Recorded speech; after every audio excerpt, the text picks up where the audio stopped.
So we'll start with a new topic. So today we'll be discussing acne. That is a very important topic, and maybe I think you all must be interested in this topic because this is the age group when you have all these types of lesions. So I think this is a batch with the new scheme. Yes. So in acne there are three important topics that we have to cover. One is the definition and the etiopathogenesis, how acne lesions are formed. Second is the classification of acne, how it is classified into mild, moderate and severe type. And third is the treatment of acne. Okay, so if there is any query you can ask me anytime. So today myself, Dr. Manish Rijwani, I am an associate professor in Department of Dermatology. So we'll start with our topic today, that is acne. So coming to the introduction of acne, it's one of the commonest skin conditions, especially in this age group from 15 to 25 years of age. So it's also present in neonates also because of all the androgens that are passed on from the mother to the child. So that is what we call as neonatal acne. So usually what you know of is acne in the adolescent group. From 15 to 25 you have most of the presentations of acne in this age group. It's easily diagnosed, it's on the face, and everybody knows that this is acne, whatever terms in different regions of India. कोई उसको मुहासे बोलता है, कोई कील बोलता है, whatever, and they say that this comes with this age. So nobody comes for treatment as such कि ये इस एज में आते हैं और चले जाते हैं. What we are concerned about acne is that आप ट्रीटमेंट नहीं करोगे तो भी as such treatment of acne is required to prevent scarring and pigmentation. So that is the most important thing that we want. So acne, all types of acne should be treated properly. As such वो as के साथ hormonal imbalance जो भी होता है उससे होते हैं, with time it goes. But अगर इन्फेक्शन ज़्यादा होता है उसमें पुस्चुलर लीजन्स होते हैं, पेपिलो नोडुलर लीजन्स होते हैं, नोडुलोसिस्टिक लीजन्स होते हैं, then they leave scars, they leave pigmentation. So then we have to go for chemical peel, we have to go for laser fractional ablation. So many things have to be done. So it's better to start treatment as early as possible. May affect the mental and social well-being. Multiple therapeutic options require skill to treat. Successful management requires tailor-made treatment, and it affects more than 80% people at some point in the life. So what is definition of acne? So this is very important. One is that it's chronic. Chronic means it comes and goes. So there are many factors which are responsible for the presentation of acne. Second is inflammatory disease. There is inflammation in the skin. There is redness. There is formation of pustule, papule, so many other types of lesions that we'll discuss. And it's the disease of pilosebaceous unit. So this is important. So these three things are important. One is that it is chronic. Second, inflammatory disease, and third is it affects the pilosebaceous apparatus. So it's characterized by seborrhea, formation of comedones, erythematous papules, pustules, and less frequently nodules, cysts, and scarring. So these are the complications if not treated properly. So coming to epidemiology, typically occurs around adolescence. So this is the age group which is mostly affected. It affects the adult age group also. So the causes are different in that age group. It affects neonatal age also. In the neonates, that the cause is different.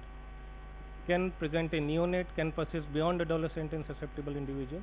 Physiological acne considered a normal variant. Clinical acne persists and progresses beyond the period of adolescence. So 30% of teenagers have acne of sufficient severity to require some sort of treatment. Now coming to pathogenesis of acne, this is the part that has to be covered in your curriculum, that pathogenesis of acne, how the acne lesions are formed, what is the cause of acne. So these four important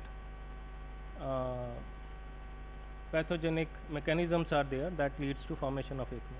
One is increased sebum production. So in those who are having acne, the production of sebum is much more. So that is mostly from androgens that are secreted in the human body. It leads to seborrhea. So sebum production is more. Second is hyperkeratosis of the pilosebaceous duct. So there is much more division in the pilosebaceous duct, which leads to hyperkeratosis, and finally it leads to blockage of the duct and because of the blockage there is collection of sebum and then infection in the sebum and finally inflammation and the formation of various types of lesions. Third is colonization of the duct with propionobacterium acne. So this is the causative agent, the mostly incriminated causative agent in cases of acne where there is inflammation, pustule formation, pain, nodule formation, and all this leads to the activation of cytokines and various inflammatory mediators which leads to inflammation of the lesion. So inflammation is, what exactly is inflammation? क्या होता है inflammation? ये तो आपने first year में पढ़ लिया होगा. Yeah, so 5 things are there which are incriminated in inflammation. So there is erythema, redness, pain, swelling. So these 4 criteria are incriminated in cases of acne. So we'll start with seborrhea. Seborrhea is excessive sebum secretion. So increased androgenic sex hormones of gonadal adrenal origin, especially in women with polycystic ovaries. So these are the 2 important things. One, either the androgens are secreted through the gonads or it may also secreted from the adrenal glands. So which is much more common in females, especially having polycystic ovaries or PCOD syndrome. So abnormal end organ response to normal levels of androgen. It's not that always we find that androgens are increased. Sometimes the end organ that is hyperactive end organ is the pilosebaceous unit in this case. So these are much more responsive to the normal levels of androgens. So it's not that all cases we find that androgens are elevated. In normal cases of having normal androgen activity also, but there is end organ response to the normal level of androgen. Abnormal composition of sebum. So in this sebum secretion is much more and it is much thicker so that it blocks the pilosebaceous unit. And then lower levels of linoleic acid which leads to ductal hypercornification. So hyperkeratosis leads to blockage of the pilosebaceous units along with seborrhea.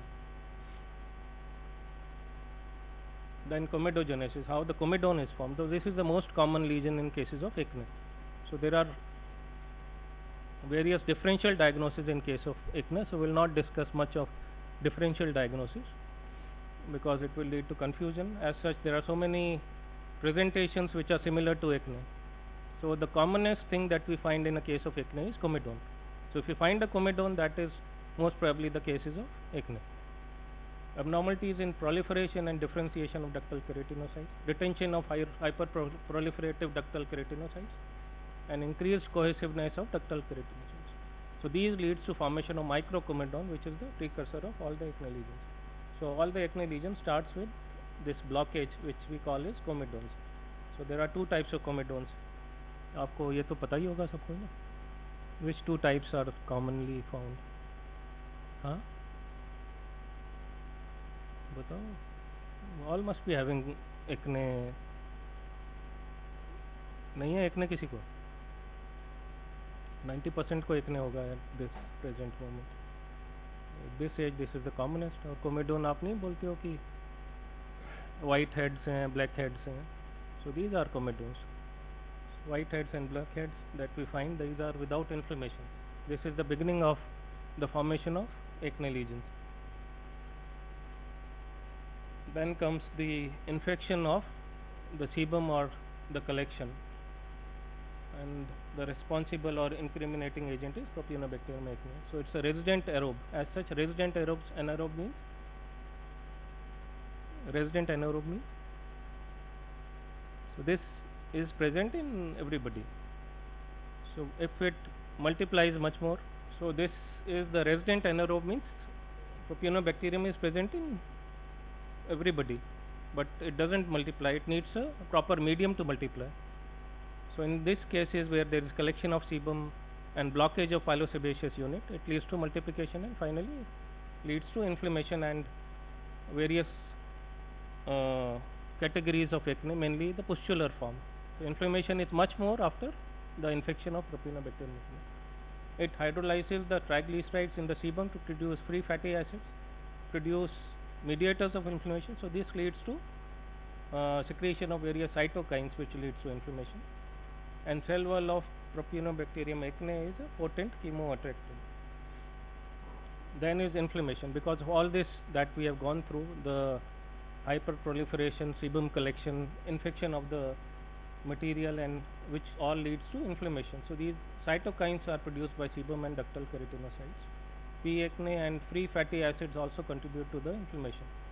So these cytokines attract neutrophils and mononuclear cells, and in moderate and severe cases there is rupture of the duct. If the collection is much more, so this leads to rupture of the duct and foreign body reaction. So once the collection is much more, which is not, the cyst is not able to accommodate, it leads to rupture in the skin, and this leads to inflammation and various types of grades of acne, like nodulocystic acne. So this is pathogenesis, and one first picture shows the normal pilosebaceous unit. Second is keratin. You can see the comedone or the keratin or the microcomedone blocking the pilosebaceous unit, which leads to increased sebum collection and increased bacterial flora, which is already present there, which multiplies much more in this type of environment. And then finally, if the comedone is not treated, it leads to rupture of the lesion, which leads to inflammation in the skin. Now second part that has to be covered in your curriculum is the types of acne. So what all types of acne are there? So there are usually 4 grades according to Pillsbury's classification. One is comedones, that is the start. So everybody, this lesion is important for other processes to take place. So if you find a comedone and there is a dilemma, what exactly is the diagnosis? So there are many differential diagnoses in case of acne. One is rosacea, it has to be differentiated from rosacea. It has to be differentiated from various papular lesions over the face. So if you find comedone and similar lesions, so you can diagnose confidently that this is a case of acne. So there are 2 types of comedones: open comedone, so open is, and one is the closed comedone, and occasionally papules. So this is the type 1, where you will find types of comedones and sometimes papular lesions. Second is you will find papules. Of course comedones are there because this was the start, and few pustules are out there. So pustules are just pus filled lesions are there, small. So this is grade 2. Grade 3 is predominantly pustules. Then it may lead to nodules and abscess formation, and finally in grade 4 is cyst, abscesses, and scarring is also there. So nodulocystic lesion is in the grade 4. So first most important is comedone, second is papules, third is pustules, and fourth is cysts. It may be the nodulocystic lesions, and it may lead to larger lesions which we call as abscesses, and finally these lesions heal with scarring. So this is the grade 1. You will find multiple comedones over the face. There is no pustule, there is no inflammation, no redness as such is there, only papular lesions are there over the forehead. So both the black head and white heads are there. This is the grade 2, where you will find comedones as well as papules are there. So erythematous papules and few superficial pustules can also be seen. So this is grade 3 with erythematous papules, few nodules, deep pustules are there, and finally these are nodulocystic acne in cases of grade 4. So large nodulocystic lesions on the cheeks are there. So this is, now you can appreciate, I think, 4 types of acne. This is no inflammation is there, mostly comedones are there. Secondly, few inflamed papules are there, few pustules are there. Third is mainly pustular lesions. It's not very clear in this photographs, and this is much more evident with large cystic lesions. What we call is nodules and cysts, nodulocystic lesions are there, and even scarring can be appreciated in the first photograph.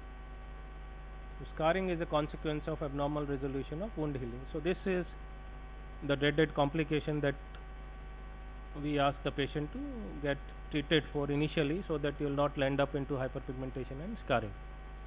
So if patients get regular treatment, they take treatment of comedones, so it will not lead to formation of papules.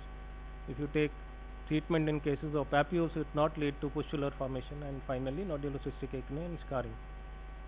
So treatment should be done as early as possible, and regular treatment should be done along with so many other things that you have to take care. The two common causes, one is hormonal, that is what we are stressing on, is androgens. So that is beyond our control, so that we cannot control at this age. So this is the process, that physiological process that goes on in the body. Second important factor is diet. So diet recently have been incriminated in patients having severe forms of acne. So initially that was not the case, but now diet, they say, is very important. That is the part which we can take care of. So this is the various types of scarring: linear depressed scar following nodulocystic acne, atrophic pick scar. So this is a separate topic where there are many types of scarring in cases of acne. It may be ice pick scar. Ice pick means it's deep scarring. Other is box scar, there is formation of boxes. Other is rolling scar, and then there may be hypertrophic scarring also, where the skin lesions, they are raised. So it's hypertrophic scarring. Even keloid formation may be there over the chest or the upper back. So hyperpigmentation, other common complication that you see in cases of acne. Patients, particularly of our skin type, that is 3 and 4, with when the lesions heal, they leave hyperpigmentation. So these are the macules, hyperpigmented, post-inflammatory hyperpigmentation over the face, post-acne lesions. So what are the cofactors that are responsible for aggravation or relieving of acne? So you will find that premenstrual flare-up of acne is much more common in females. So they say that during menses the papular lesions are much more. So this is mainly because of hydration. The hydration part plays a role in premenstrual flare-up of acne. Other is UV radiation. They say with UV radiation there may be aggravation of acne. Stress, sweating, smoking, all are responsible for aggravation of acne in cases in patients suffering from acne. And UV radiation, again, it's on the both the sides. They say, some say that it improves, others say that it increases the cases of acne or lesions of acne. Then psychological aspect is also very important. Stress leads to aggravation of acne. Increased anger, anxiety, social embarrassment, lack of self-confidence, depression, and dysmorphophobia. So psychological aspect is also important in cases of severe acne. Now, what are the differential diagnosis of acne? That's what I was stressing on. So if you find comedones, then you can confidently diagnose that it is maybe a case of acne. But there are other differential diagnoses where you have similar lesions over the face. So most common is rosacea. Rosacea, it's papular pustular lesions over the convexities of the face. So you will find erythematous lesions over the convex. That means the forehead and the cheeks mainly. There are no comedones in such in these cases. Then other is petrosporum folliculitis. So this is infection and inflammation of the follicle caused by petrosporum ovule. Then pseudofolliculitis. What is folliculitis? Inflammation of follicles. So inflammation, infection of follicles. So folliculitis means there is inflammation, and because of the infection there is pustule formation at the site of follicle. Other is pseudofolliculitis. So there is as such no infection, but there is formation of follicular lesions. So pseudofolliculitis usually have in some patients, especially in the type 5-6 skin in the African countries, where they have a curved hair.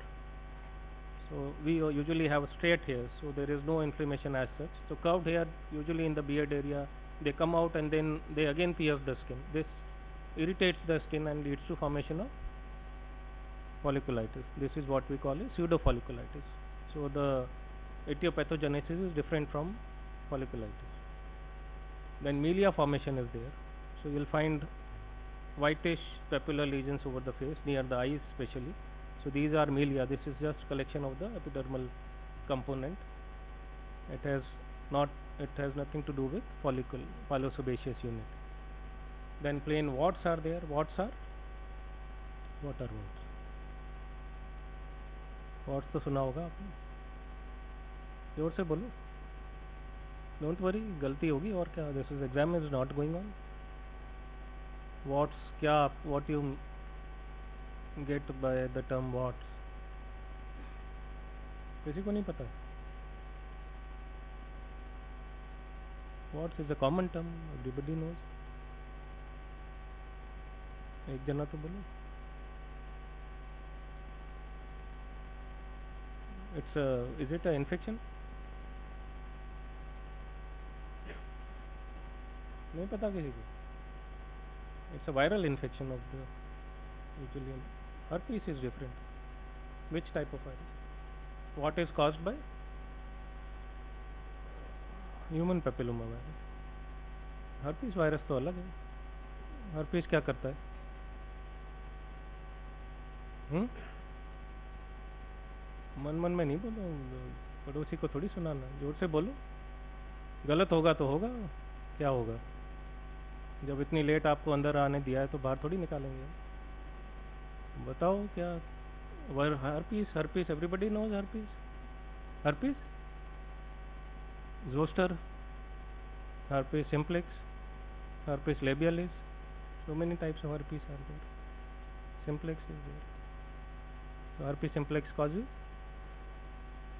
genital warts. Warts तो अलग चीज़ है ना, वही तो अभी बात कर रहे हैं हम। What is caused by HPV? Herpes genitalis, so it causes vesicular lesions over the genitals.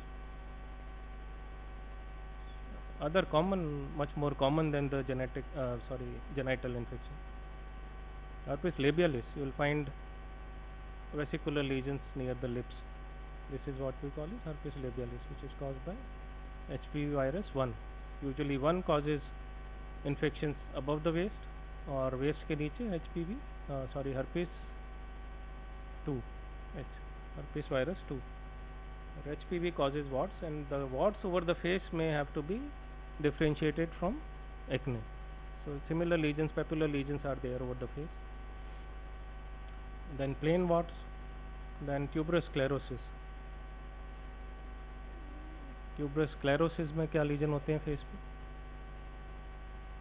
ये तो आपके इसमें आते होंगे, नीट एग्जामिनेशन में आता होगा तो आता होगा। ट्यूबरस स्क्लेरोसिस सुना है कभी? नहीं सुना, चलो ठीक है।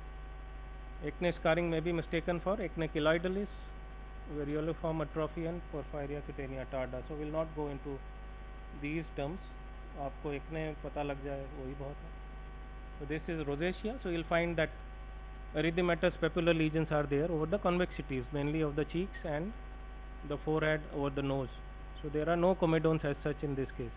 So all are erythematous inflamed papular lesions. Some pustules are also there. Then this is a case of petrosporum folliculitis. So it's a case of folliculitis affecting the follicle, similar to the lesions of acne, but then it's covering the whole of the chest. And the other important factor that differentiates from acne is that it is itchy. So itching over the chest without any comedones, we can diagnose it as a case of petrosporum folliculitis. Now what are the guidelines of treatment? So coming to the guidelines of treatment, how we'll treat the cases of acne. So we went through the definition, the 4 etiopathogenesis. What are the 4 etiopathology? One is sebum secretion, much more sebum secretion, that is seborrhea. Hyperkeratosis, hyperproliferation of keratinocytes in the pilosebaceous unit, which leads to blockage of the pilosebaceous unit, and this leads to collection of sebum. Here, what is the third one? Third is colonization with bacteria. So most common incriminating agent is Propionibacterium acne, and fourth is inflammation. So all this leads to inflammation and sometimes rupture and much more inflammation. So all these lesions that you see in type 1, type 2, 3 and 4 are related to the etiopathogenic agents. So initially blockage will lead to comedone, then infection will lead to inflammation, finally pustule formation and the rupture will lead to nodulocystic type of acne. So all these are related to the etiopathogenesis, various types of etiopathogenesis that have been mentioned. So coming to the treatment part. So treatment again is according to the types that we have discussed already. So type 1 comedones, the treatment is little different. Type 2 you will find few papular lesions. So treatment will little change in the treatment, then pustule formation and nodulocystic acne. So assessment of severity is important. That's why classification is important. Once you classify, then you will go for the treatment. Then patient education is important. How to take care of the lesions or the face, proper cleaning. If there is much more sebum secretion that you will see over the face. Patients बोलते हैं मुंह पे oily रहता है सारा, so that you have to take care of that oil. उसको बार बार clean करो. You can clean it with soap and water, but soap and water should not be used aggressively or many times a day. Twice a day is enough. Rest of the time you can just wash with cold water. So this is the initial simple education that you can give to the patient. Other is not to pick the lesions. So most of the patients are in habit of scratching that lesion. So they think that it will remove the lesion, or maybe there is some itching or whatever. So they are in this habit of picking the lesion, and finally this will not lead to a resolution, but it will lead to scarring. Scarring and pigmentation is much more in patients who just scratch their lesions. Discussion of goals of treatment and patient's expectations. So this should be properly explained to the patient that we are treating and it will not go away within a week or 2 weeks. You have to take care properly for a very long time. So one of the etiopathogenetic agent is the androgens or the hormonal. So that is not in our control. Other part that you can take care of is the diet. So you should, whatever balanced diet that you know of, you have been reading since long, that you should tell the patient. And the choice of therapy we will discuss. So topical therapy, coming to the topical therapy, that will start in cases of comedones and papular lesions, sometimes in few pustular lesions also. The topical antibiotics that we commonly used is clindamycin. Nowadays we are using mostly clindamycin. That is to be applied twice a day over the lesions where there is inflammation. So in cases of comedones, we use topical retinoids. So topical retinoids, they lead to some sort of exfoliation. So in papulopustular lesions, we don't need any antibiotic. We just need the exfoliation of the comedone. So usually retinoids are used in comedones. Retinoic acid. Nowadays we are mainly using adapalene. Then topical antibiotics in grade 2 and grade 3, where there are papules and pustules as well. So clindamycin is the most commonly used, and if you rest we are not using most of them. Then other important categories that are used in both the papular and pustular lesions and comedones is benzoyl peroxide. So benzoyl peroxide is not a antibiotic, so there is no resistance against it. So it's a agent which leads to little exfoliation and it's a antiseptic. And then azelaic acid is an acid which is used in cases where there is pigmentation as well. So it works both on pigmentation and the papular lesions. Now coming to the oral therapy. Oral therapy is required when the lesions are much more inflamed, infected. So we need something to go work on Propionibacterium acne. So the antibiotics that usually we are using is, in mild cases we are using azithromycin. So we give you a pulse of 500 milligram thrice a week. At least we give for 2 months. Other antibiotics that we are using are doxycycline. Tetracycline nowadays we are not using. It comes under a group of tetracycline. So mainly we are using doxycycline 100 milligram daily.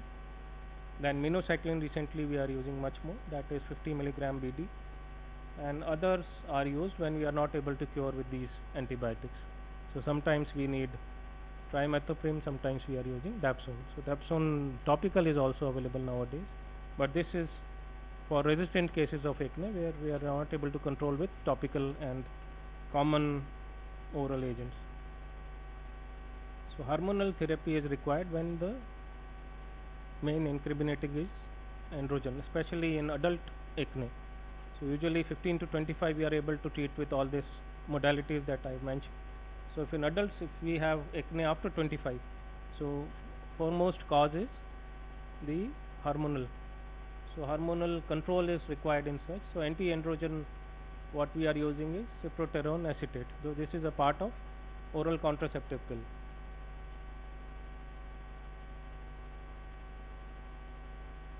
Then these are the side effects of hormonal therapy. So usually we don't prefer in cases of 15 to 25. 25 plus mostly in married females, oral contraceptive pills can be easily prescribed, and it has a good control over acne which are flaring up because of the hormonal basis. So there may be weight gain, menstrual irregularity. So these are all the complications of oral contraceptive pills also. Menstrual irregularities, occasional fluid retention, melasma, hypertension, thrombophlebitis, and pulmonary embolism.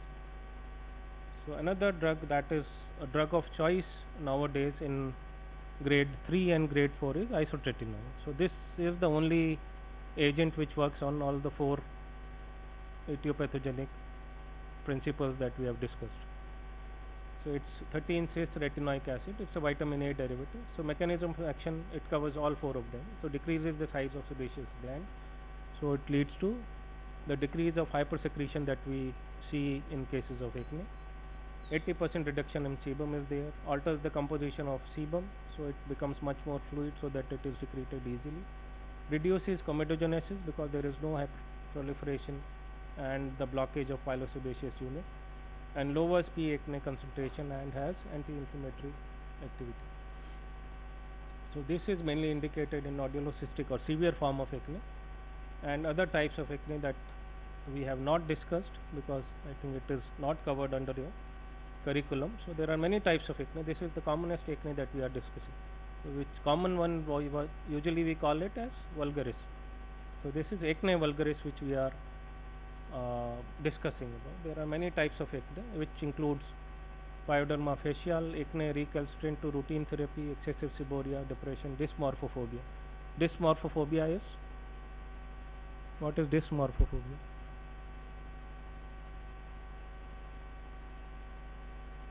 So even a single lesion in these patients which lead to anxiety, stress.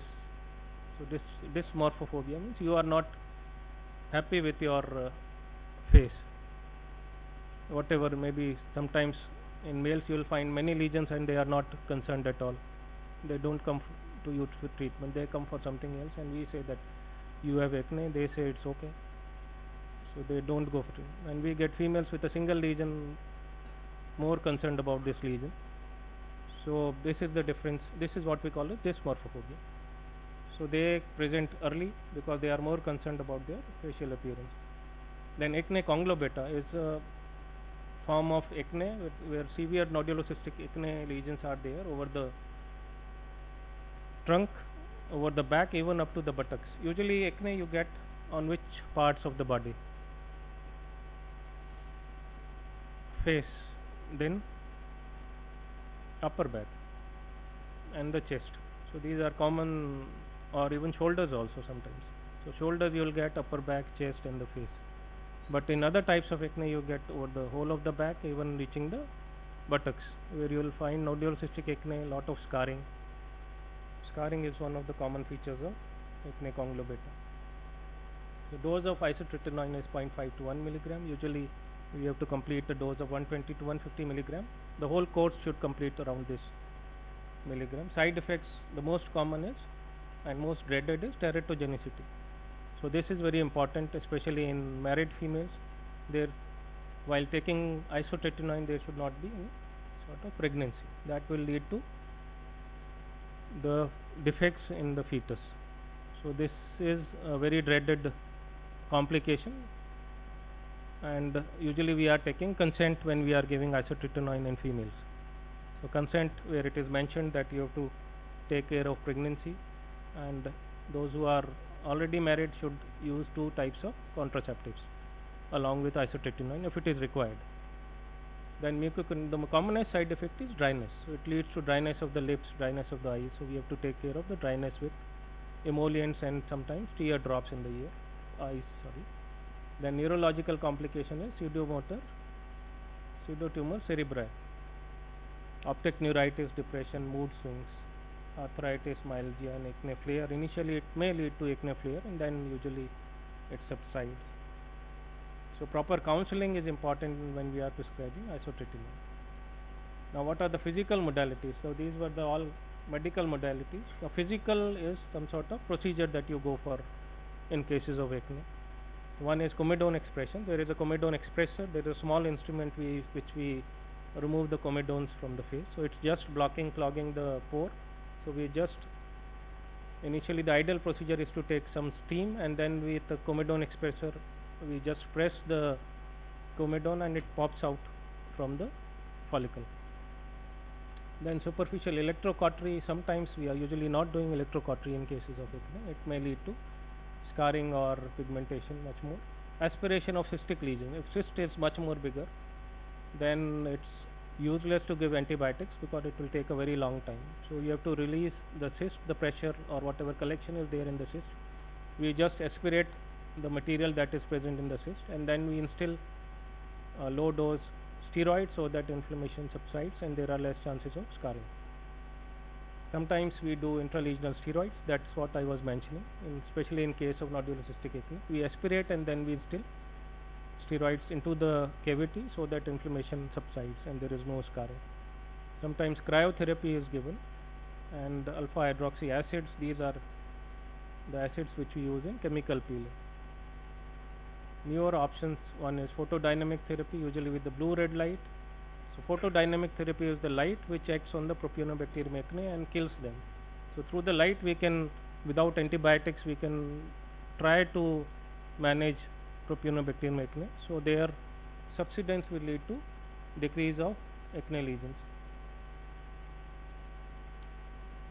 Other is low fluence pulse dye laser. So pulse dye laser is a vascular laser. So whenever patients have much more erythematous lesions over the face, with the pulse dye laser we are able to decrease the erythema. Derm abrasion carbon dioxide lasers are used for scars. Arbium laser again used for atrophic and hypertrophic scar. Then even if we are not able to control or treat the scarring part, then we go for punch grafting and punch floats. These are surgical procedures that are carried out in cases of severe form of acne scarring.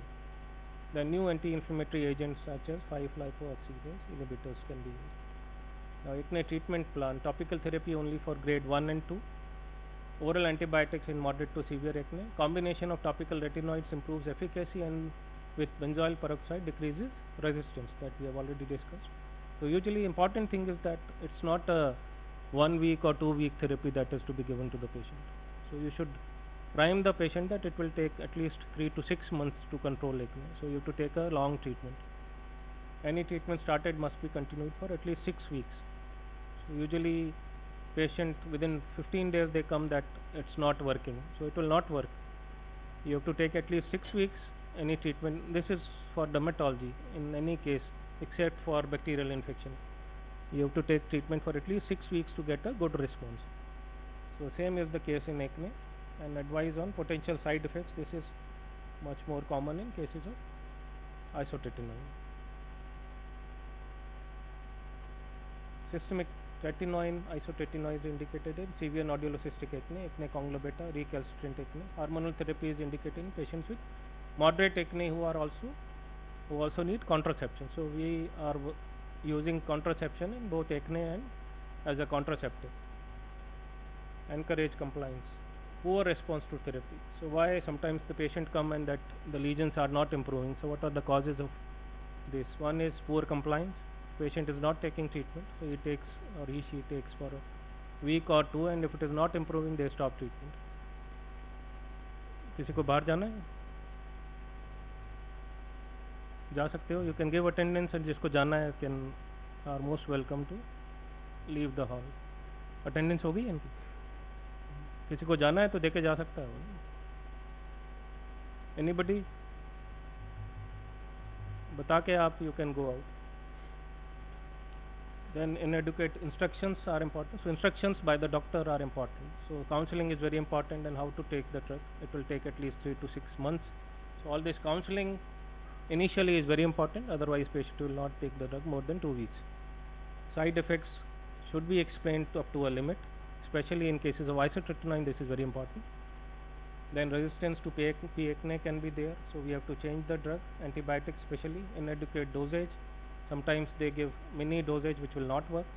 especially in cases of isotretinoin. But then isotretinoin as such in full dose leads to much more side effects. So usually we are using isotretinoin in a small dose. Folliculitis due to staphylococcal gram-negative enterobacteria.